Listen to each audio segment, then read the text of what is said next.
L'agenda politique prévoit des élections dans plusieurs pays d'Afrique centrale. Entre scrutins législatifs et présidentiels, le calendrier doit s'étendre jusqu'en 2026.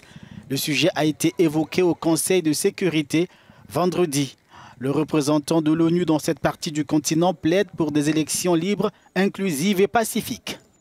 Le 29 décembre prochain, le Tchad va conclure sa transition politique avec des élections législatives provinciales et locales qui finaliseront la mise en place des institutions prévues par la Constitution de la Ve République adoptée par référendum le 17 décembre 2023.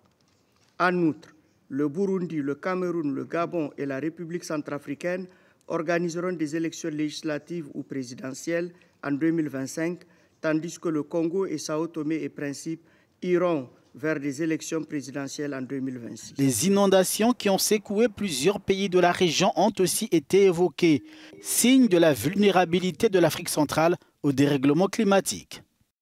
Depuis le début de l'année 2024, presque tous les pays d'Afrique centrale ont été affectés par des phénomènes climatiques extrêmes, se traduisant par des inondations meurtrières et destructrices ayant touché plus de 3,2 millions de personnes, exacerbant ainsi les tensions sociales et économiques dans la sous-région.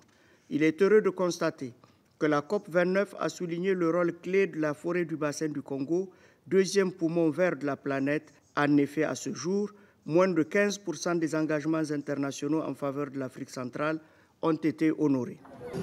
La région doit aussi faire face à la résurgence de l'insécurité liée à Boko Haram et aux groupes affiliés à l'État islamique.